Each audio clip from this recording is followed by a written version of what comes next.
तो बुलेटिन की शुरुआत इस वक्त की अहम खबर के साथ हम कर रहे हैं। दुनिया के सबसे बड़े क्रिकेट स्टेडियम का इफ्तिताह सदर जमहूरिया रामनाथ कोविंद के हाथों किया गया है। इस मौके पर खिताब करते हुए वजीर दाखिला अमित शाह ने कहा कि मोटेरा अब नरेंद्र मोदी स्टेडियम के नाम से जाना जाएगा।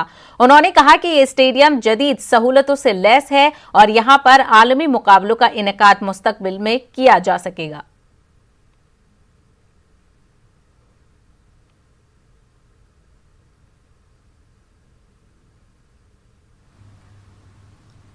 स्वागत करें, रामनाथ कोविंद जी का स्वागत करेंगे। समुद्र वसने देवी पर्वतस्तन मंडले विष्णु पत्नी नमस्तुभ्यं पाद स्पर्श क्षमस्व मे। Described by the Honorable Union Home Minister Bhai Patel, Sports Enclave. These will be over and above cricket and other facilities housed in the cricket stadium. इस अति आधुनिक और भव्य स्टेडियम की परिकल्पना व निर्माण योजना प्रधानमंत्री श्री नरेंद्र मोदी द्वारा तभी पूरी कर ली गई थी जब वो गुजरात के मुख्यमंत्री थे। उस समय वो गुजरात क्रिकेट एसोसिएशन के अध्यक्ष पद की जिम्मेदारी निभा रहे थे। उनके बाद एसोसिएशन के अध्यक्ष का पदभार केंद्रीय गृह मंत्री श्री अमित शाह ने संभाला और उनके कार्यकाल में इस स्टेडियम का निर्माण कार्य पूर्ण रूप से संपन्न हुआ। देवी और सज्जनों, नवंबर 2018 में ऑस्ट्रेलिया की अपनी विदेश यात्रा के दौरान मैं मेलबर्न भी गया था। तब मुझे बताया गया था कि 90,000 दर्शकों की क्षमता से युक्त मेलबर्न क्रिकेट ग्राउंड विश्व का सबसे बड़ा क्रिकेट स्टेडियम था। आज हम सभी देशवासियों के लिए गर्व की बात है कि 1,32,000 दर्शकों की क्षमता के साथ मोटेरा का ये स्टेडियम आज विश्व का सबसे बड़ा क्रिकेट स्टेडियम बन गया। मुझे यह जानकारी दी गई है कि इस स्टेडियम में होने वाले डे नाइट मैचों के लिए LED लाइटिंग से रोशनी की विशेष व्यवस्था की गई है। किसी भी अन्य स्टेडियम में इस्तेमाल हो रही लाइटिंग की तुलना में यहाँ लगभग आधी बिजली खर्च होगी। ऊर्जा का इतना किफ़ायती उपयोग विशेष सराहनीय है। ग्रीन बिल्डिंग सर्टिफिकेशन की गोल्ड रेटिंग से युक्त यह स्टेडियम इको फ्रेंडली विकास का एक अच्छा उदाहरण भी है। यह स्टेडियम विश्व पटल पर अपनी मजबूत पहचान बनाने वाले आज के भारत की आकांक्षाओं और क्षमताओं को प्रदर्शित करता है। देवी और सज्जनों, भारत ने जो वर्चस्व क्रिकेट में हासिल किया है वह इस विश्वास को मजबूत करता है कि अन्य खेलों में ही नहीं बल्कि विकास के क्षेत्रों में भी हमारा देश विश्व में ऊंचा स्थान प्राप्त करने की क्षमता से परिपूर्ण है। भारत और इंग्लैंड के बीच टेस्ट मैच के आयोजन के साथ आज से इस स्टेडियम में अंतर्राष्ट्रीय क्रिकेट मैचों की शुरुआत हो रही है। मुझे विश्वास है कि यहाँ की अति आधुनिक सुविधाएं खिलाड़ियों को श्रेष्ठ प्रदर्शन करने और दर्शकों को मैच देखने का विशेष अनुभव प्रदान करेंगे। मित्रों, आज भारत के खेल जगत के इतिहास का स्वर्णिम दिन है।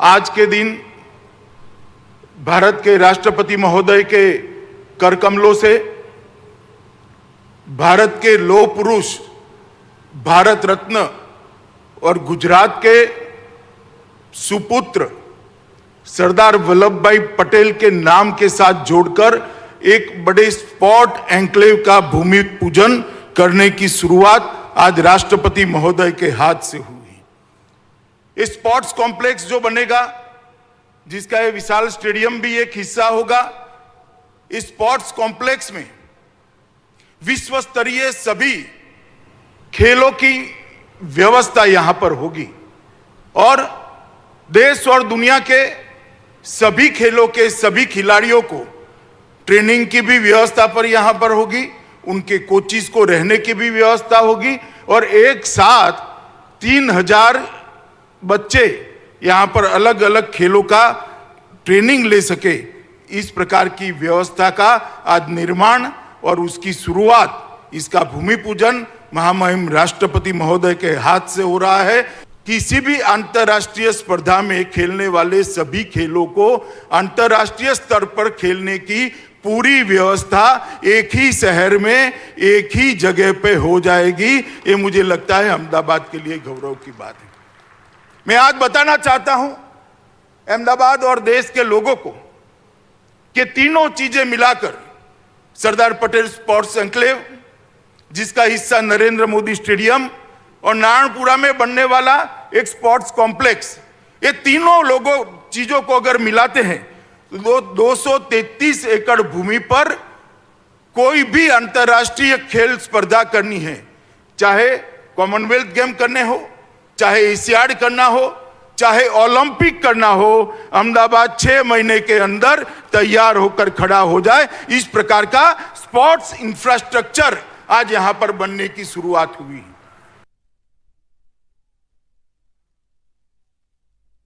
देखा कि दुनिया के सबसे बड़े क्रिकेट स्टेडियम का इफ्तिताह किया गया। सदर जमहूरिया रामनाथ कोविंद ने इसका इफ्तिताह किया। इस मौके पर वजीर दाखिला अमित शाह भी उनके हमरा मौजूद थे और दुनिया का सबसे बड़ा स्टेडियम इसको माना जा रहा है, मोटेरा स्टेडियम। हालांकि इसको नरेंद्र मोदी स्टेडियम के नाम से जाना जाएगा। इसमें तमाम तरह की सहूलतें मौजूद होंगी और आज से इंडिया वर्सेस इंग्लैंड के बीच जो टेस्ट सीरीज का तीसरा मैच इसमें होगा और 2 मैचेस इसके आज से इंटरनेशनल टेस्ट सीरीज इसकी शुरू हो जाएगी इस स्टेडियम में। और बेहद जो इसमें फैसिलिटीज हैं, जो एमिनिटीज हैं, जो सुख सुविधाएं इसमें मौजूद हैं, वो बेहद ही ज्यादा बेहतरीन बताई गई हैं। तो आज आपने देखा इस बड़े स्टेडियम का इफ्तिताह किया गया है। सदर जमहूरिया रामनाथ कोविंद ने इसका इफ्तिताह किया। इस मौके पर खिताब करते हुए वजीर दाखिला अमित शाह ने कहा कि मोटेरा स्टेडियम जो है वो अब नरेंद्र मोदी स्टेडियम के नाम से जाना जाएगा। उन्होंने कहा कि ये स्टेडियम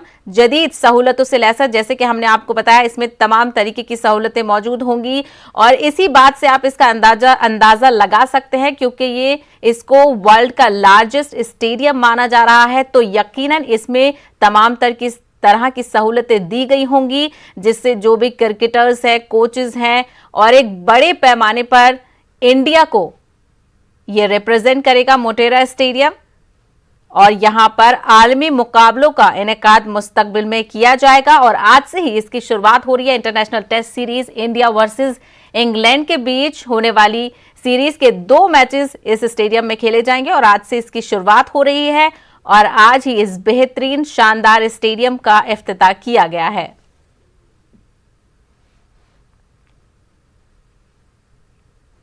चलिए आगे बढ़ेंगे। राजस्थान के वज़ीर आला अशोक गहलोत ने असेंबली में रियासत का बजट पेश किया। इस बजट में स्पेशल कोविड पैकेज का ऐलान किया गया है। वहीं किसानों पर खास तवज्जो दी गई है। आपको बता दें 50,000 किसानों को सोलर पावर कनेक्शन मिलेंगे। 5 लाख किसानों को बेहतरीन पैकेज मुहैया कराई जाएगी। वहीं अशोक गहलोत ने इसका भी ऐलान किया है कि अगले साल से जो ज़रई बजट है उसको अलहदा पेश किया जाएगा। हमारी सरकार ने 20,99,000 किसानों के 8,000 करोड़ रुपए से अधिक ऋण माफ किए थे। साथ ही हमने गत सरकार के समय के से लंबित 6,000 करोड़ रुपए का भी भुगतान किया है। कुल मिलाकर 14,000 करोड़ से अधिक की राशि के किसानों के ऋण माफ किए। हमने अन्य सभी राष्ट्रीय बैंकों के ऋणी काश्तकारों को ऋण माफी का लाभ देने के लिए भारत सरकार को प्रस्ताव भेजा था। इस संबंध में भारत सरकार ने अभी तक कोई सहमति प्राप्त नहीं हुई है।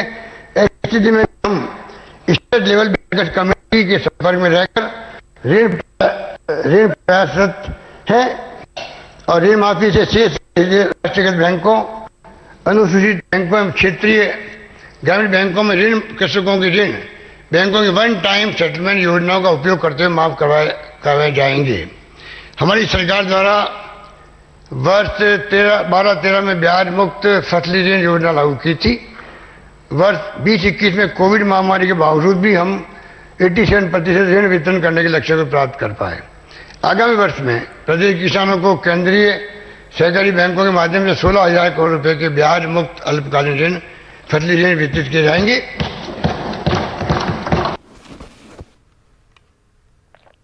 मुख्तार अंसारी को वापस यूपी भेजने के मामले में यूपी हुकूमत ने सुप्रीम कोर्ट में हलफनामा दाखिल किया है, जिसमें यूपी हुकूमत ने कहा है कि वो मुख्तार अंसारी की सिक्योरिटी और उनकी सेहत को लेकर पाबंद है। वहीं इस मामले में 1 हफ्ते के लिए समाअत मुलतवी कर दी गई है।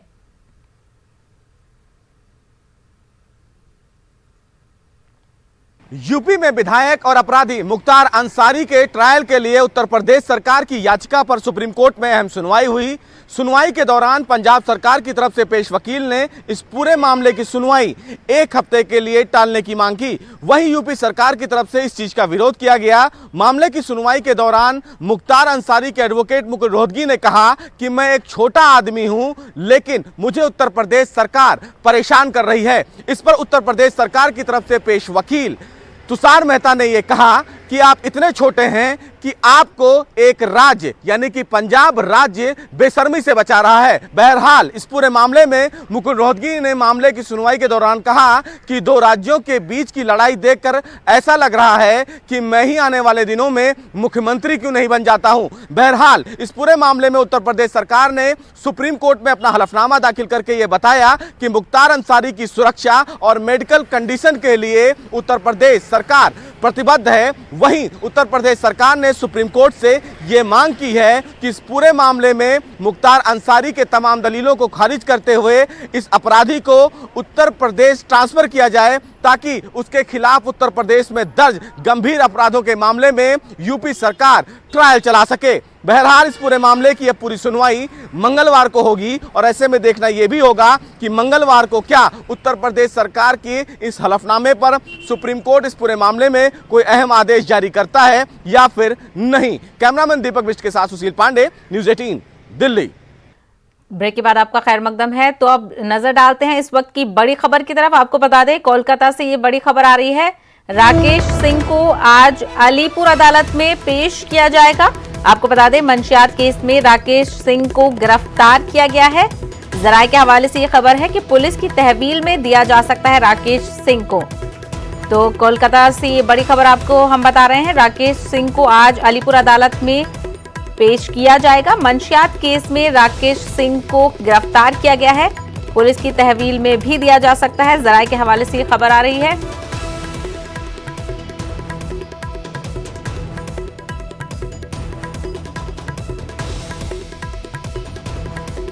चलिए मजीद तफसीलात हासिल करेंगे हमारे नुमाइंदा शबाना एजाज से, जो इस वक्त हमारे साथ कोलकाता से जुड़ रही हैं। शबाना, पामेला गोस्वामी ड्रग मामले में राकेश की गिरफ्तारी और अब उनको अलीपुर अदालत में पेश किया जाएगा, और क्या तफसीलात?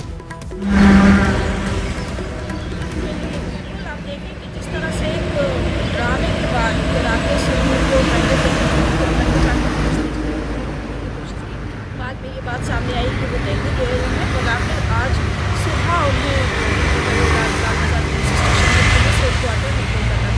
वहाँ लाया।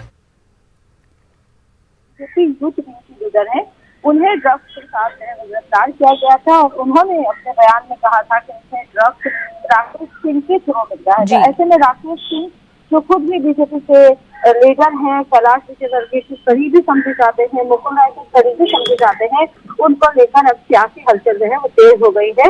और आज भी पुलिस ने ये दावा किया है कि पामेला गोस्वामी ने अपनी के साथ हुई बातचीत में जो पुलिस की तहकीकात चल रही है उसमें ये बताया गया है कि पामेला गोस्वामी को राकेश सिंह से ड्रग्स मिला करते थे और राकेश सिंह के 2 माविन थे जो उन्हें ड्रग्स सप्लाई करते थे।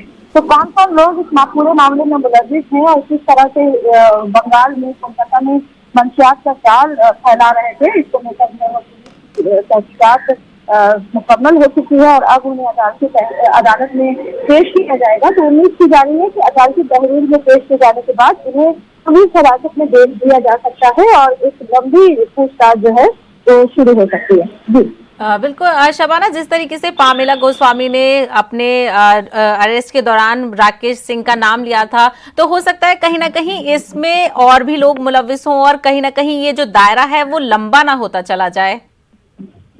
बिल्कुल, पामेला गोस्वामी की जो तस्वीरें सामने आई हैं और जिस तरह से बीजेपी के कई बड़े लीडरान के साथ इनकी जो है वो तस्वीरें सामने आई है, तो पामेला गोस्वामी एक बड़ी लीडर है यूथ विंग की और दूसरी तरफ राकेश सिंह को भी इसी तरह का एक बड़ा लीडर माना जा रहा है। तो जिस तरह से आप देखें कि सीबीआई मुख्तलिफ मामलों में तृणमूल कांग्रेस के निजाम के घर वालों को जो है वो नोटिस भेज रही है, तो ऐसे में बीजेपी की यूथ विंग की लीडर पामेला गोस्वामी ने अगर नाम लिया है राकेश सिंह का, उन्होंने बाकायदा मीडिया के सामने कहा है इस पूरे मामले में राकेश सिंह मुलविस है, तो ये बड़ा जो है वो मामला जो है वो सामने आ सकता है। साथ ही साथ ये दावा किया गया है राकेश सिंह के घर वालों की तरफ से कि पामेला गोस्वामी की ज्यादा जो इख्तलाफात थे राकेश सिंह के साथ, और इसी का नतीजा है कि उन्होंने राकेश सिंह का नाम दिया है।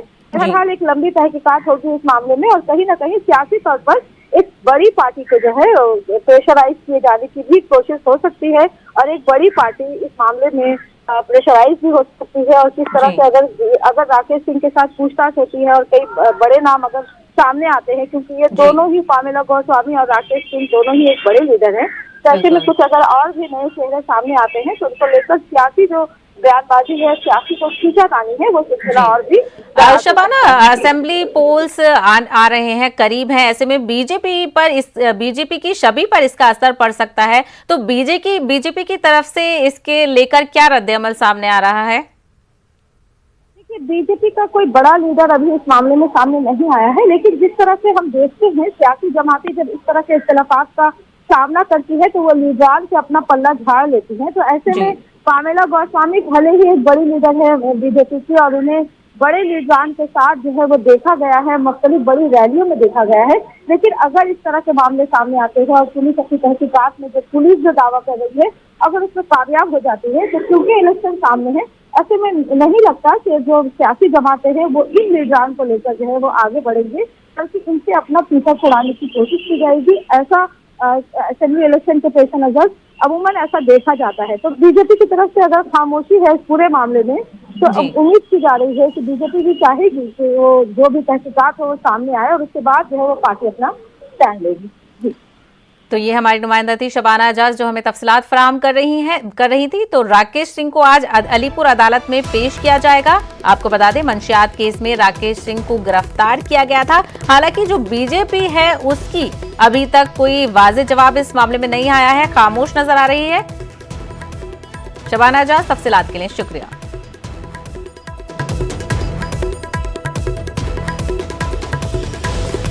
आगे बढ़ेंगे एक और खबर की तरफ। जम्मू कश्मीर से बड़ी खबर आ रही है। आपको बता दें, अनंतनाग एनकाउंटर में 2 मिलिटेंटों के मारे जाने की तस्दीक हुई है।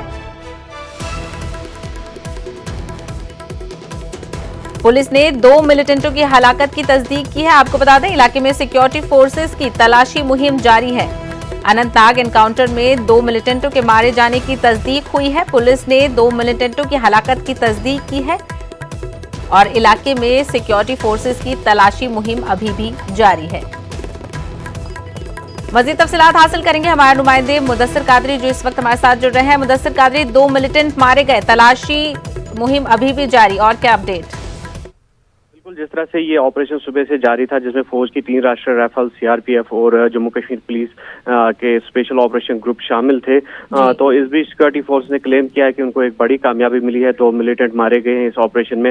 हालांकि इससे कबल जो है ट्वीट किया था पुलिस ने कि 4 मिलिटेंट मारे गए हैं, जिसके बाद वो ट्वीट जो है डिलीट कर दिया गया और एक दोबारा फिर से एक नया ट्वीट सामने आया है जिसमें ये तस्दीक हुई है कि 2 मिलिटेंटों को अभी तक मार गिराया गया है।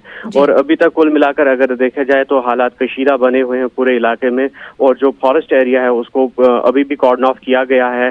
ड्रोन कैमरा की खिदमत जो है वो हासिल की गई है, और दूसरा जो चॉपर सर्विसेज भी जो है वो इन प्लेस रखी गई है। और ये पता लगाया जा रहा है कि क्या यहाँ पर खाली ये 2 मिलिटेंट जो मारे गए हैं वही मौजूद थे या कुछ और मिलिटेंटों के छुपे होने का खदशा है, वो भी जताया जा रहा है। और जिसके लिए कॉम्बिंग ऑपरेशन जो है वो जारी है, और इस भी जो है गोलियों की जो आवाजें हैं वो अब भी सुनी जा सकती है। और शिनाख्त को लेकर कुछ तफसीलात है क्या? पुलिस ने कोई तस्दीक की है इन 2 मिलिटेंटों की शिनाख्त को लेकर?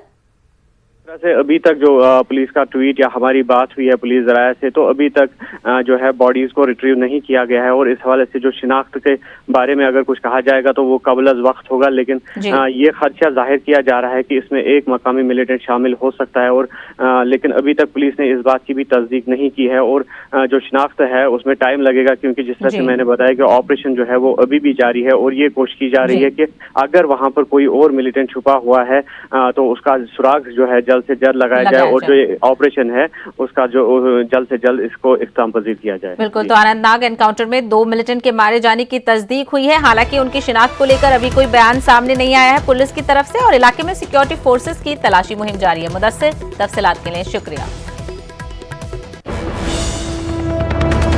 आगे बढ़ेंगे। बिजली बिल नाला सोपारा के चावल मिल मालिक के लिए आफत बनकर आया है। बिजली का बिल है ही इतना ज्यादा, 2000 4000 नहीं बल्कि पूरे 80 करोड़ का बिल 66 साला गणपत नायक को थमाया गया है, जिससे उनका परेशान होना फितरी है। उन्होंने इस मामले में कानूनी लड़ाई लड़ने का मन बना लिया है। मामला रोशनी में आने के बाद बिजली महकमा भी सुर्खियों में आ गया है। महकमा अपनी सतह पर मामले की जांच कर रहा है।